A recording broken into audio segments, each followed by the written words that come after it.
What is the best classic Sonic game?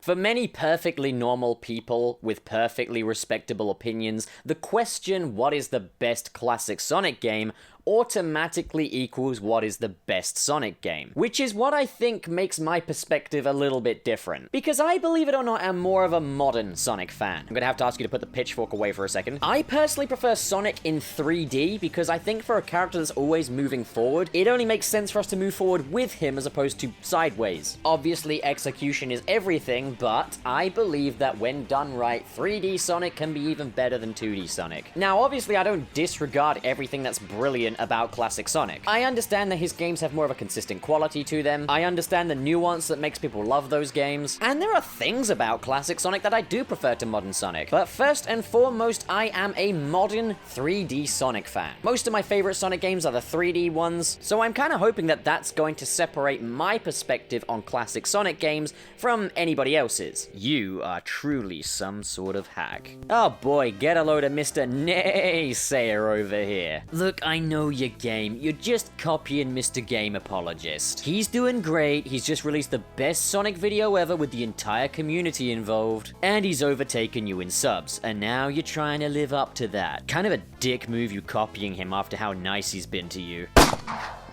Toot toot, Sonic fucker. Well, I guess it seems only right for Mr. Game Apologist from the famed YouTube channel Game Apologist to make a cameo. How'd you like to make a cameo, buddy? Okay.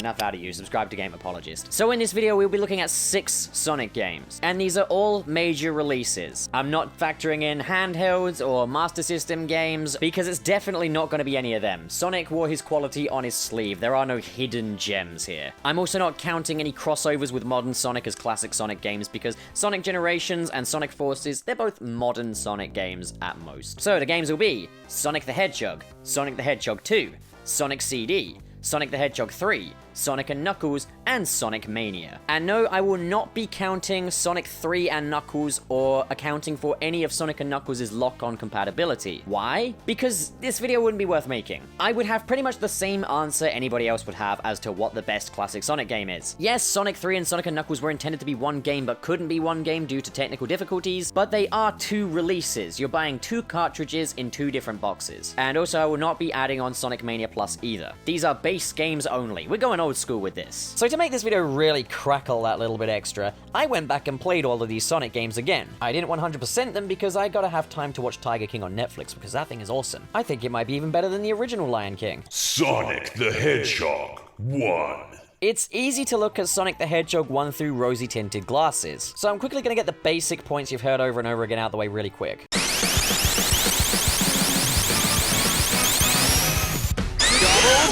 Sonic the Hedgehog's ingenuity comes from being able to combine pinball-like physics with platforming levels to create a truly revolutionary experience like never before. The visual and audio capabilities of the Sega Mega Drive / Genesis are really pushed to their absolute best. Everything about this character is memorable and lovable and he has a lot of personality. Without 1991's hit Sonic the Hedgehog game, you wouldn't have a Sonic the Hedgehog to love today. But beyond all that is a game that drops the fucking ball, or should I say spinball, at level 2. Now don't get me wrong, this game is still fantastic and fun even today. Even with this in mind, but that core appeal of going fast and playing with a pinball-like character in platforming levels kinda goes out the window the second you get past Green Hill Zone. Oh boy, I sure can't wait to go fast here. Oh fuck. Look at freaking Marble Zone. Barely a slope in sight that doesn't lead to a death trap. Oh, you like going fast, huh? Well, why not jump on this block here and just wait for a little bit? Yeah, since you enjoyed those moving blocks so much, we bought them back for Spring Yard Zone. But at least there's no lava here. And you know what? We'll do you one better for the next level, Labyrinth Zone. Because we've got water, and lots of water. Seems like Sonic can hold his breath for a really long— oh fuck, oh shit, oh god. This place has no business calling itself Labyrinth Zone. There's no David Bowie or anything. So then we mosey on down to Starlight Zone with its oddly romantic sounding music. And hey, Sonic actually gets to fulfill his USP. Lots of slopes and loop-de-loops. And then it's time for the very final level. The Scrap Brain Zone. There's a little theme here. These levels get progressively more industrial. I appreciate that Act 2 has these little wheels, though, that Sonic can really make use of his spin dash on. What I don't appreciate is when I get to the end of Act 2, Dr. Robotnik sends me back to fucking Labyrinth Zone! And with that out of the way, you get your final zone, where you have your final confrontation with Dr. Robotnik after rising up from the depths of the labyrinth. And the day is won, and the game punishes you for not getting all the Chaos Emeralds by having Dr. Robotnik rub it in your nose and tell you to try again. But that's okay. We're not gonna do that. Because no. One quality that I rarely hear people talk about with this game is how kind of sadistic it is. This game knows how to motivate its players. Be it from the checkerboard patterns on the soil of the Green Hill Zone, which kind of suggest go, it's like racing checkerboards, to psychologically manipulating you into a level of anger-induced obsession. From the complete twat of a spring placed after this loop-de-loop here, from the progression of these levels from a nice sort of Art Deco-infused natural landscape, through to a mechanic industrial hellhole, through to Dr. Twat Botnik dropping you down to your least favorite level. Again. Bastard. Through to having the absolute audacity to tell you to try again after all that effort. Sega knew how to make us love Sonic and hate Dr. Robotnik, and that was the most important make or break factor of Sonic the Hedgehog 1, past its sensational gameplay. Alright, let's see what Sonic the Hedgehog 1's competing with then. Sonic the Hedgehog 2.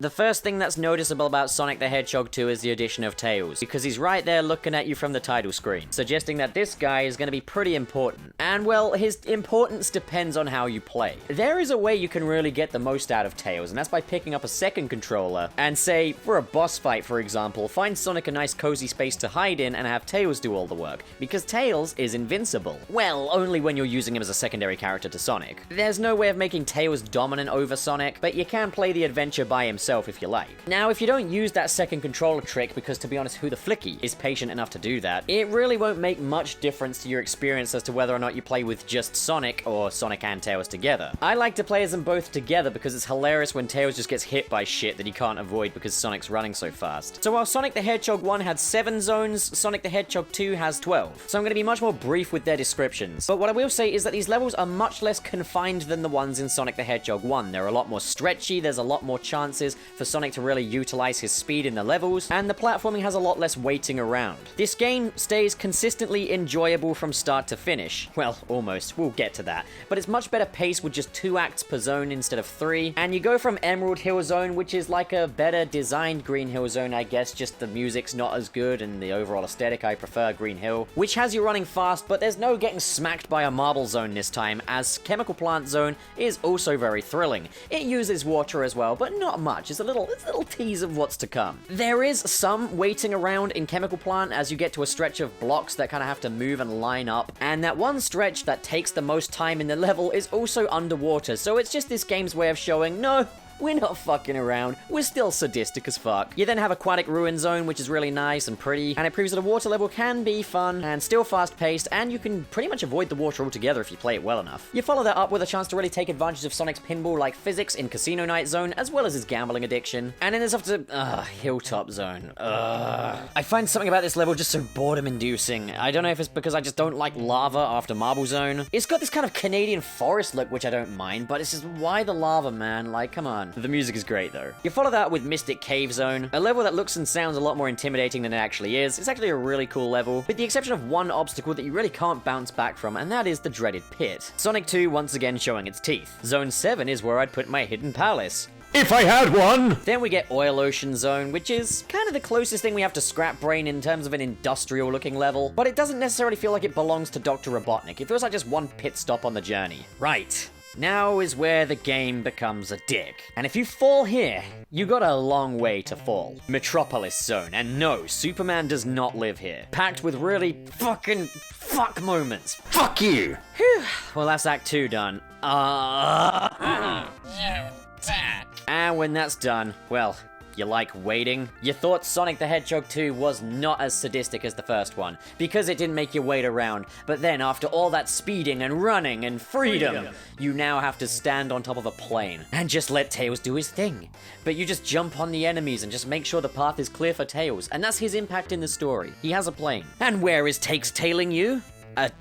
Fuck! Dr. Robotnik's Wing Fortress, which is like a ship that takes you to the Death Egg. This is like the final on-foot Sonic level of the game, which isn't just a big boss fight. And it's in the sky, and there's a lot of ways you can fall. And a son of a bitch of a boss fight. But don't worry, once that's done, you can go to the Death Egg, where you fight the first Sonic-themed robot. Ah, how neat. I'm sure he won't be forgotten anytime soon. He seems difficult if you don't know how to play it, but if you know how to defeat him, he's pretty straightforward. Then you get the big boy, the big pooper, and there's a lot of trial and error involved. You want to hit him on his tummy, and you want to have just the right distance for your shot, and you don't want to hit his metal paw, especially since this level gives you no rings. I will say the boss battles in Sonic the Hedgehog 2 have been pretty much pushovers up until this point, but boy is this guy a mean bastard. I sure do hope we don't run into him again. An oddly romantic end cutscene of Tails catching Sonic from the inferno of the Death Egg later, and the game is won. And this time it at least has the decency not to tell me to try again, which is fair, because while the levels in general are a little bit easier than the first game, and a lot more enjoyable, with exceptions, like the first game, there's no save function, and you will probably die a few times and get game over a few times. This is remedied by getting continues a lot easier this time, but like after all that, if the game tells you to try again, it's just, how about you try again, Sonic 2? At getting fucked. So there isn't really so much a bad ending for this one. Whew, the Game Gear version on the other hand, Tails is dead. But there's definitely more incentive to collect all 7 of the Chaos Emeralds this time. Yes, 7, and not 6 like last time. And to even those odds, you also get a lot more opportunities to collect these things. If you have 50 rings by the time you get to a checkpoint, you can jump through the checkpoint. So you'll get multiple opportunities to get these in one level. The special stages this time around are also pretty interesting as they use revolutionary 3D technology. It gets old fast, and I mean really old. Especially as this is where Tails can really screw you over. Not to mention Sonic's sadistic streak being in full swing here, as when you fail these levels, it looks like you're gonna get the emerald, but then you don't get the emerald. The reward is truly worthwhile this time though, as you unlock Super Sonic, who is super fast and super invincible. And if you beat the final boss with all those emeralds collected, he'll flex his super ability on you one last time before the game ends. Sonic also has a brand new and iconic move, the Spin Dash, which allows him to get a burst of speed very quickly. It really helps for those tricky hills, while still making the player maintain their own sense of momentum. I'm gonna straight up say I like Sonic the Hedgehog 2 quite a bit better than Sonic the Hedgehog 1. It manages to provide the same amount of challenge as before, just more of it and more evenly paced. So currently, Sonic the Hedgehog 2 is the top dog so far. Sonic CD. Sonic CD is just a really weird game. From the get-go, you can tell that there's just something a bit different about this one. It's still produced and published by Sega, but it's a different development team this time. It's not the typical Sonic team. And it kind of comes across because this game just has kind of a different vibe to it. I think at the time it was intended to serve as an alternative to Sonic the Hedgehog 1, with sort of more advanced spec, if you will. Since then, it's been embraced as kind of a sequel. But nobody really knows where it would take place in the grand scheme of things. I'd probably say after Sonic 1 because Sonic's sprite matches, and the Spin Dash is there, but it operates very differently this time. It's a lot more sort of sluggish. Sonic also has a new move, which is the Super Peel Out, where his legs make a little figure 8, but it's honestly pretty redundant, as it's basically just the Spin Dash minus the protection of rolling up into your ball form. Okay, so we're back to the 7 zones with 3-act structure. And while I prefer the way Sonic 2 did it, with just 2 acts per stage, the 3rd act for these ones tends to serve as more just a boss arena. So I'd say it's handled a bit better than Sonic the Hedgehog 1. The story is that Dr. Robotnik wants to conquer all of time and space on the Little Planet by leaving his robot generators scattered throughout the timeline. So with every stage, there's a new objective if you want the good ending. Go to the past and destroy the robot generators. To do this, you must find a post that will take you to the past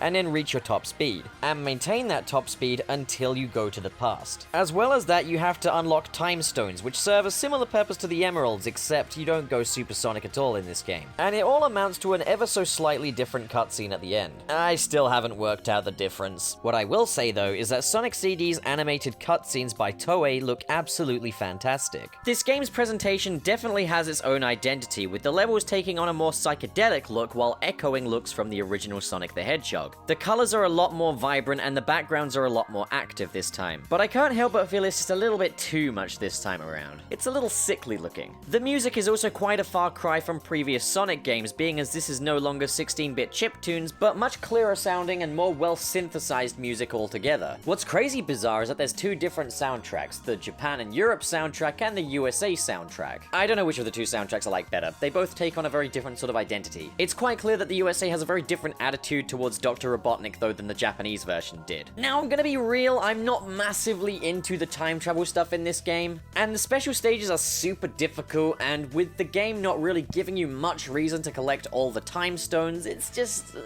I personally choose to play it more as a traditional Sonic game, just get from A to B and to hell with the bad future. So basically if you don't destroy the robot generators you get a bad future where the third act is all dystopian looking, and I kinda dig that. So playing this is just a straightforward Sonic game, it's fine, it's okay, it certainly doesn't do it as well as the other two for me. The level design allows for a certain degree of momentum, but it's also a little bit claustrophobic as well, and I mean god forbid you're trying to get the good futures because there's stuff always standing in your way of reaching your top speed. But it's a lot more twirly, twizzly, backwardsy, forwardsy. There's a lot of movement in it this time. But it definitely doesn't feel as fun to play or like you've got as much control over your levels as you did with Sonic the Hedgehog 1, for example. In terms of that level selection, you got Palm Tree Panic, which is basically an echo of Green Hill Zone, Collision Chaos, which is like an echo of Spring Yard Zone from Sonic 1. You've got Tidal Tempest, which is very similar to Labyrinth, but a lot more enjoyable, to be fair.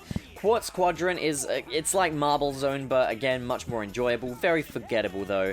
Wacky Workbench can just go fuck itself. Stardust Speedway is very similar to Starlight Zone, and then Metallic Madness is a bit like Scrap Brain Zone, just without Dr. Robotnik sending you down to Labyrinth Zone again. And it's generally a bit more indoorsy and it feels a bit cleaner. In terms of boss fights this time around, Robotnik's a bit of a pushover. They're well designed and quite creative up to a point, but Robotnik goes down pretty easy, especially with a heck of an underwhelming final boss fight. A boss fight so underwhelming it doesn't even get a distinctive theme music in the USA version. The Japanese music has almost kind of operatic music accompanying it, which is really overcompensating considering you're just fighting a giant propeller. But as far as villains go, while Dr. Robotnik is the main villain, he's not the scene stealer this time. Because for the first time ever, and we definitely mean the first time ever, this has never been seen before and it's a very novel concept, Sonic has a robotic counterpart. Yep, definitely never done that before. The ferocious Metal Sonic, who kidnaps Amy. All leading up to a showdown in the Stardust Speedway where you just kind of race him, you don't really fight him. I think Metal Sonic caught on a lot more because his design is more of an anti-Sonic kind of a look. Everything that makes Sonic Sonic has kind of the opposite with Metal Sonic, and I think that's what makes this work. Everything warm and lovable about ordinary Sonic is cold and intimidating about Metal. It's a good job, team. You created a cult classic villain in this one. I don't know, guys. Something about Sonic CD just feels a little bit sterile for me. There's a lot of stuff that it has over Sonic the Hedgehog 1, but I don't know, I'm just not feeling it this time. Comparatively speaking, this is still a fantastic game, but I'd probably say of the three we've looked at so far, this is my least favorite. There's a lot to really love about Sonic CD that makes it distinctive from the other two, but for me, it just doesn't quite capture that Sonic feeling in the same way that the other two games do. Sonic the Hedgehog 3. While Sonic CD felt more like a detour, Sonic 3 feels more like a sequel to Sonic the Hedgehog 1 and 2, because that's exactly what it is. We're back on the Mega Drive system for this one, no Sega CD, no add-ons, and there's a few very noticeable changes from the get-go.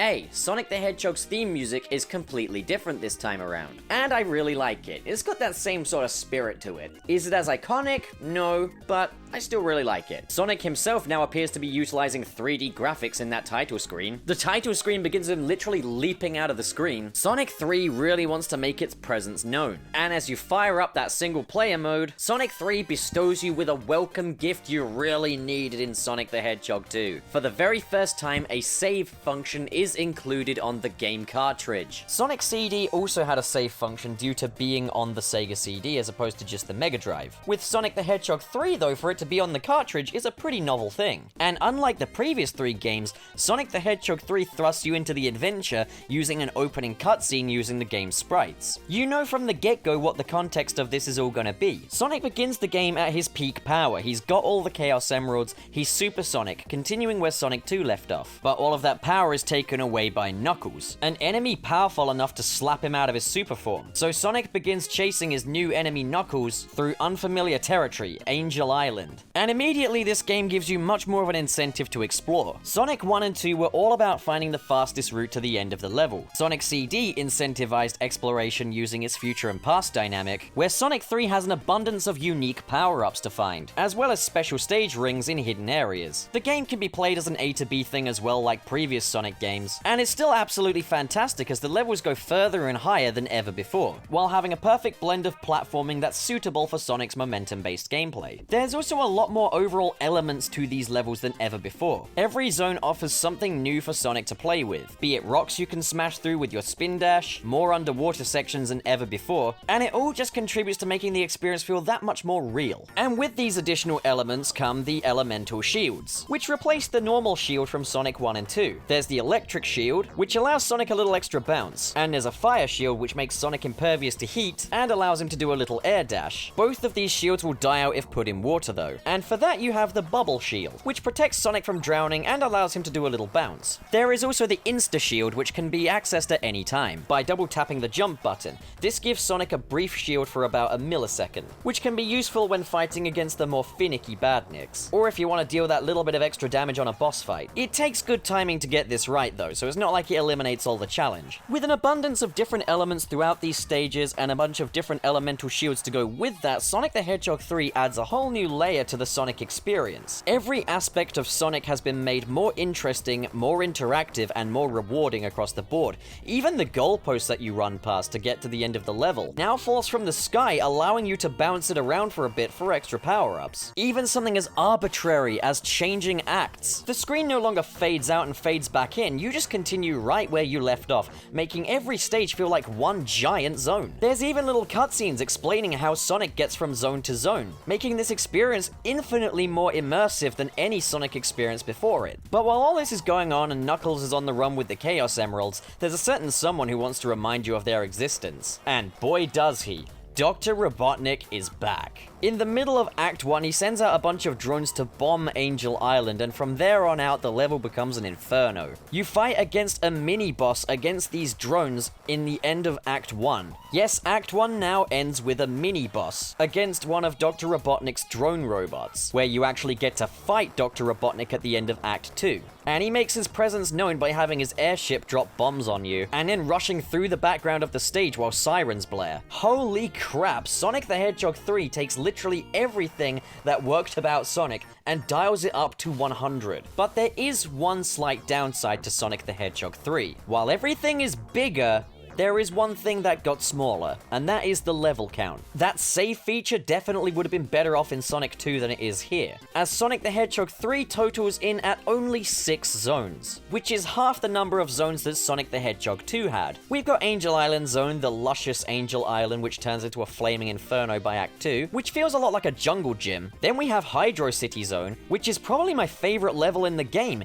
It's a water level, but unlike, say, Labyrinth Zone, it's full of water slides that you can really maximize your momentum with. You follow that up with easily my least favorite level in the game, Marble Garden Zone. There's a lot of gimmicks to this one, a lot of different player mechanics, flying, spinning tops, different switches that you have to spin dash at, zip lines, but it's difficult to navigate, and there's a race against the clock in Act 2 where the walls are closing in on you. And honestly, it's just kind of like some of the trap placements in this level are just a massive pain in the ass, but it makes up for it with a lot of slopes and a boss battle against Dr. Robotnik, which is incredibly stressful as it's in the sky and you rely on Tails to hold you the whole time. You follow that up with Carnival Night Zone, which really breaks the sort of flow of these organic sort of environments of the Angel Island Zone. It makes for a fun and enjoyable detour. You follow that up with Ice Cap Zone, which is a lot of fun. Lots of slides and snowboarding. And then we come to the finale, Launch Base Zone, where Dr. Robotnik will stop at nothing to raise the Death Egg once more. Everything stands in your way here. You've got Dr. Robotnik shifting cargo around, delivering you the first mini-boss, Knuckles bombing your ass up, Dr. Robotnik using 3 different mechs to try and crush you. Heck, you yourself even get to take a ride in the Eggmobile, while watching the ground around you rumble and shake as the Death Egg takes off once more. The final boss this time around is definitely a lot smaller scale than in the previous games. Well, with the exception of Sonic CD's propeller guy. Robotnik's not sporting a giant mech or crushing chambers or anything, just a kitted out Eggmobile referred to as Big Arm. It's got spikes on the top of it, 2 giant arms, and a multitudes of methods of attacking you. And this is where the Insta-Shield really comes in in handy, or Supersonic if you've unlocked it already. Unlike the previous game, Sonic the Hedgehog 3 gives you the grace of giving you some rings before the final boss. The final boss is fairly ceremonious, in that it takes place on the lower chamber of the Death Egg, and the sky goes all black, and he really sort of jump scares you at first. The music is great, but once it's done, Sonic just kind of jumps at the screen, and that's it. That's the end of the game. The Death Egg goes down, Sonic wins. It definitely doesn't end as ceremoniously or anywhere near as romantically, for that matter, as Sonic the Hedgehog 2 did. But overall, aside from that, Sonic the Hedgehog 3 is just is bigger on every count. It's so saturated, and they just really made a point of saying Sonic is back with this one. Once again, the playable characters is exactly the same as in Sonic the Hedgehog 2. You've got an option of Sonic or Tails, or Sonic and Tails together. And you can take control of Tails while taking control of Sonic using another controller. But Tails actually adds a lot more to the game this time around, as Tails has the ability to fly for a limited amount of time, allowing him to explore areas that Sonic can't. So overall, while Sonic the Hedgehog 3 suffers from a weaker ending than the other games, and a much smaller level count, what Sonic 3 delivers is across-the-board phenomenal, and manages to take everything that was ever awesome about Sonic and make it that much greater. Even the music is funkier than ever before, especially that mini-boss theme. I freaking love that mini-boss theme. The special stages are also the best that they have ever been, with Sonic and Tails traversing spherical worlds to collect blue spheres and avoid the red ones. As the time goes on, the music gets faster, the gameplay gets faster and harder to control, and it's all very precise. As well as that, if you want to ground up some extra points, you can also enter the sparkles that surround a past checkpoint, which take you to a bonus stage where you can get additional power-ups, which is like a machine that dispenses shields and different power-ups for you, and it's a lot of fun. Like the previous two games though, Sonic the Hedgehog 3 has a level select cheat code. The difference here though is that it's almost impossible to enter it. You get like a millisecond to do this, and you just have to press up, up, down, down, up, up, up, up. If you do manage to do this, you get the level select, but it will reveal a bunch of levels that are not in the game. So it's pretty clear that they don't want you to see this. But to be fair, you don't really need a level select in a game that has a save file. So out of the bunch that I've looked at, so far Sonic 3 is the favorite. Absolutely no contest. Sonic and Knuckles. Sonic and Knuckles pretty much continues straight where Sonic the Hedgehog 3 left off. It retains most of the upgrades of Sonic the Hedgehog 3, but a few things have been omitted. One, there's no save file, which is a big downgrade, especially given that this game is actually a bit longer than Sonic the Hedgehog 3, and quite a bit more difficult too. Tails is also not playable this time, making only an appearance at the very end of the game. There are still cutscenes in this game, but there's no opening cutscene. You're thrust straight into Mushroom Hill. One additional feature though is that Knuckles is playable now. He has the ability to climb and glide. He definitely can't jump as high as Sonic, but he can smash walls with his fists, so there's no need to spin dash at smashable walls now. Knuckles' skill set allows you to cover different ground in this game, and his story takes a slightly different direction, but I'll get to that in a bit. So Sonic and Knuckles are at each other's throats still. The Death Egg is in the sky and rising, so the objective: crush Dr. Robotnik, get Knuckles out of the way. The adventure begins at the Mushroom Hill Zone, a very foresty type level with lots of mushrooms to bounce on, which is a lot of fun. You then move over to Flying Battery Zone, which takes a number of different staples of the Sonic the Hedgehog franchise and turns them into weapons. This level is legitimately like Sonic weaponized. You follow that up with Sandopolis Zone, and oof, if you thought Labyrinth Zone was, well, a labyrinth, this is a whole lot worse. You start off in a desert so well designed that you actually feel kind of hot while watching it play, and then Act 2 takes place indoors, and the lights keep switching off, and you have to switch them back on, and there are ghosts. This is a very high maintenance level for one that's so difficult to navigate, but it's also very well designed as well. You follow that up with Lava Reef, where Dr. Robotnik is stopping at nothing to defeat you, testing out new weaponry, and then you finally get to go one-to-one with Knuckles in the Hidden Palace Zone. You finally get to take your frustrations out on that little prick. One thing Sonic and Knuckles does very well, as pointed out by Game Apologist in his video on Sonic 3 and Knuckles,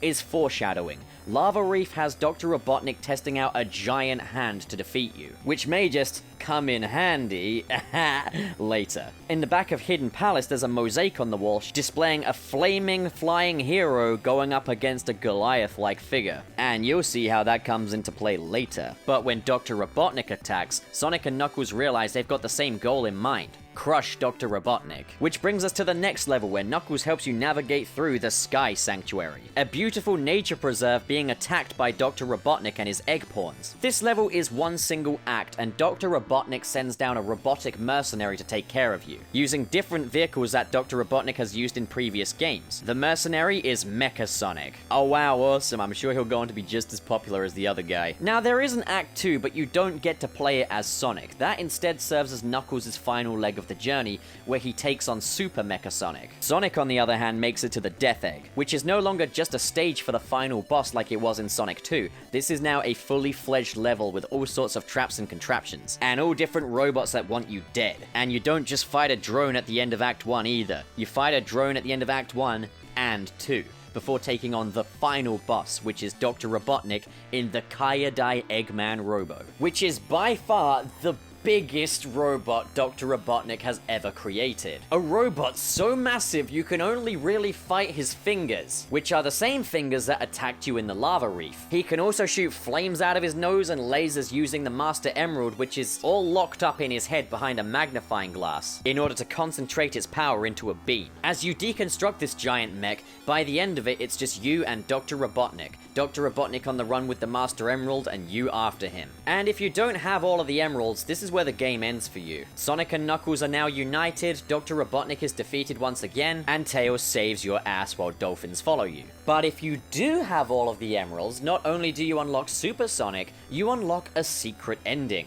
A secret final level. Because after you've fought the final boss, you go on to the ominous Doomsday Zone, where you don't even have a ground to run on. You gotta fight your way through a bunch of asteroids to get to Dr. Robotnik, get him to aim his own missiles at himself, and then once that's done, you gotta fight Dr. Robotnik in a different mech, but now it's just a matter of smacking him as much as you can with your face. The difference? You get the Master Emerald this time, and it's restored to Angel Island, allowing it to float in the sky once again. And of course, Super Sonic flexes his pose once more. So Sonic and Knuckles is definitely a bit more event status than Sonic 3 was. While Sonic 3 really hit the ground running, its ending was definitely a little bit flat. Sonic and Knuckles definitely doesn't start as strong as Sonic 3 does, nor does it incorporate anywhere near as many elements into its levels as Sonic 3 did, not a water level in sight this time around, but it ends on a significantly stronger and more ceremonious note than Sonic 3 did. It's clear that these two games served as a two-parter, they are all the same story. These two games go hand in hand, or I guess I should say cartridge in cartridge, because that's the way you play the full experience. But as I say, I'm talking about the individual releases in their basic forms. Expansions and lock-on technology will not be included in this. So while Sonic and Knuckles acts as kind of a finale to the entire story set up over the course of these games, Sonic and Knuckles on its own, I would say, is almost as strong as Sonic the Hedgehog 3.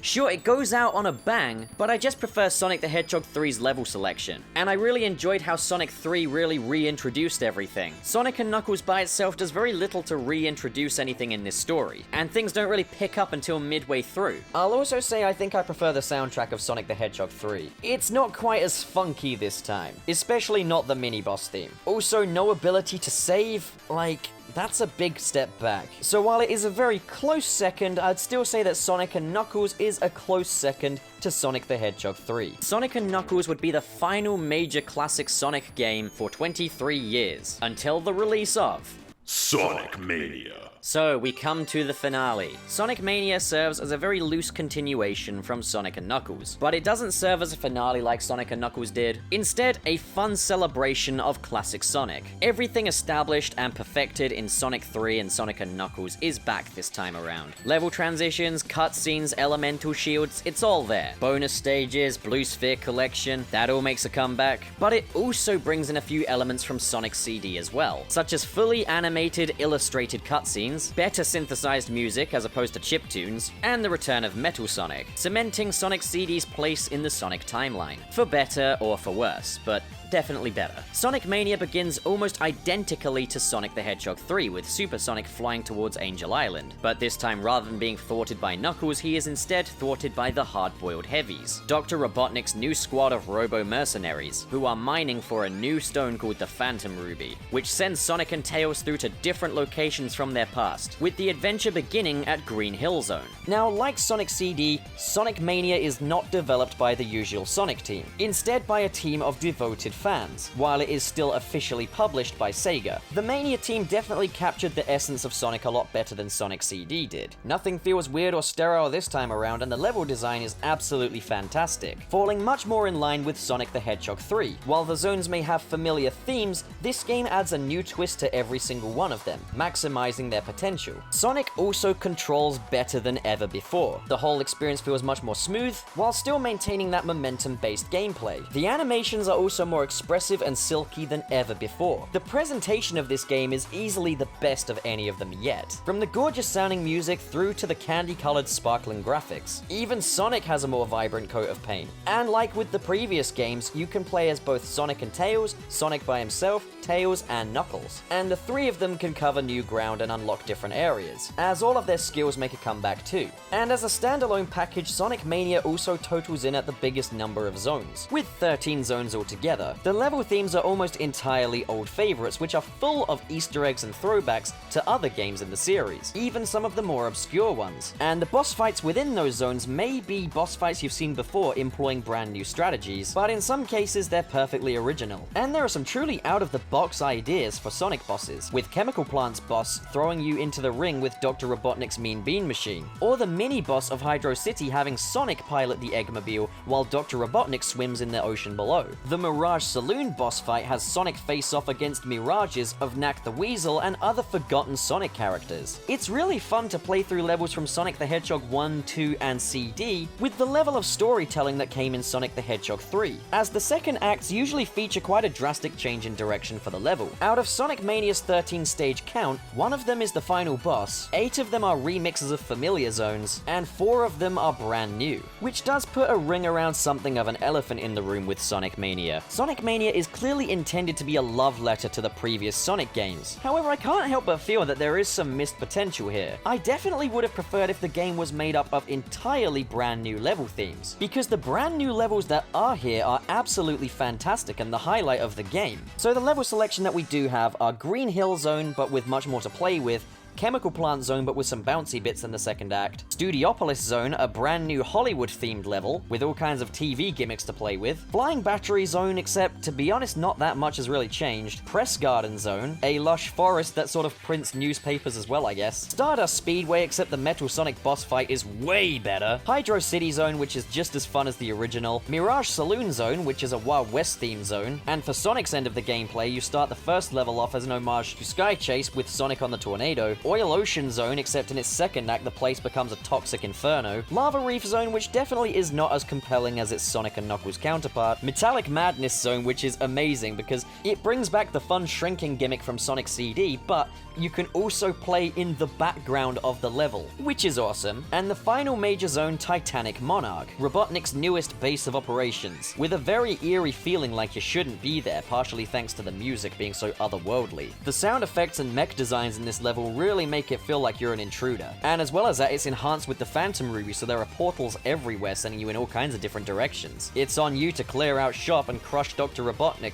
finally cracking that egg wide open, literally this time. As the final boss has Dr. Robotnik in a capsule using Phantom Ruby illusions to defeat you and send you across different areas of the zone to battle against the hard-boiled heavies. And this is where your game ends if you haven't unlocked all of the Chaos Emeralds. In special stages which sort of combine Sonic CD's racetrack-like levels with the collecting of the blue spheres from Sonic 3. They're difficult, but once you get the hang of them, they're actually a lot of fun. And the normal blue sphere stages, like in Sonic 3 and Sonic and Knuckles, make a return, but they're just the bonus stages this time around, which can be used to unlock bonus content, which this game is chock full of. If you do collect all the Chaos Emeralds, you do unlock Super Sonic, but like Sonic and Knuckles, you also unlock a new final boss and a new ending. The new final boss is the Egg Reverie. Dr. Robotnik and the hard-boiled heavies are battling it out for who takes ownership of the Phantom Ruby, and it's on you to defeat both of them as Super Sonic. It's definitely not as stressful, nor is it as compelling as the Doomsday Zone, especially as it actually gives you a ground to walk on as well, while you do have to float to fight the boss. And there is no shortage of rings either, and it's a fun way of capping off the game. As far as the two different endings go though, they're both pretty underwhelming.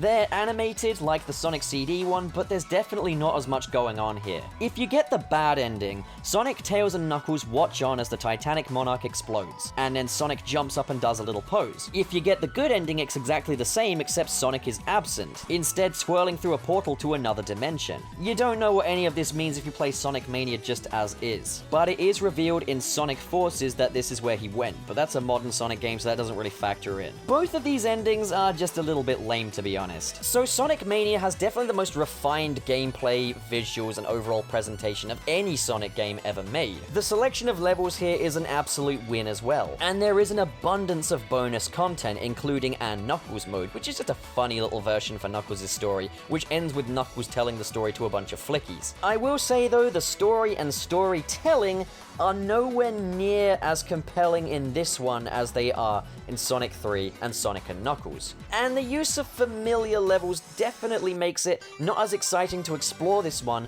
as it was with Sonic 3 and Sonic & Knuckles, or any previous Sonic game for that matter. So between Sonic the Hedgehog 3 and Sonic Mania, it's a really tough call. Sonic Mania's level count overall absolutely dwarfs Sonic the Hedgehog 3's. Sonic 3's best level is in this game. With Sonic the Hedgehog 3, Marble Garden Zone really stood out as my least favorite level. Sonic Mania doesn't really have a standout for my least favorite level overall. They're all, at the very least, enjoyable. While Sonic Mania's ending is a little bit lame, it's a little bit more satisfying than Sonic 3's, and at the very least a bit more ceremonious. But it definitely doesn't begin quite as strongly as Sonic the Hedgehog 3. It is a tough call. It is very much between Sonic the Hedgehog 3 and Sonic Mania. But I think the tiebreaker is going to be that Sonic the Hedgehog 3 is the first part of a much bigger story. It's the beginning of the end, so it's gonna have epic circumstances, but it isn't really a complete package. Sonic Mania, on the other hand, is about as complete of a package for a Sonic game as you could possibly get. So, let's count those classic Sonic games from worst to best now to reveal our winner. In 6th place is Sonic CD. In 5th place is Sonic the Hedgehog. In 4th place is Sonic the Hedgehog 2. In 3rd place is Sonic & Knuckles. In 2nd place is Sonic the Hedgehog 3. And in 1st place is Sonic Mania. So there we go. That is our definitive answer for the best classic Sonic release. But what is the best classic Sonic experience? So when you factor in all expansions, updated as it is today, Sonic 1, 2, and CD remastered, Sonic 3 and Knuckles, and Sonic Mania Plus, well, my friends, that's a subject for another day. But until the next time, what do you guys think? Comment below and discuss, and as always, if you enjoyed this video and you want to see more like it, why don't you head over to channelpup.net, where we got a blog page called Dr. Blogtopus, but as well as that, you can also buy merch, such as this awful t-shirt. But if you want to be a part of the super fun Kennel Club, why not hit subscribe, hit the like button, and in the description below, you can check out the links to my Patreon and my Twitter. I think that would be pretty sweet for both of us. What do you say, champ? But in all seriousness now, thank you so much for watching, my fellow home dogs. Have a great day, because you and I both know you've earned it. I'll catch you next time. That's a cute outfit. Did your husband give it to you? Because you could get a way better costume from Zentai Zone. Check out their range of custom-made, tailored superhero costumes. Ridiculously good quality, value, and customization. Link is in the description below, as well as my coupon code CHANNELPUP, where you can get a discount off of your purchase. And while you're at it, why not get your suit designed by my talented buddy Dan from New Blood Dan's workshop? You can contact him via the link in the description below. Seriously guys, you do not want to miss out on your chance to be your favorite superhero and feel authentic and professional. And you don't want to miss out on that Channel Pup discount.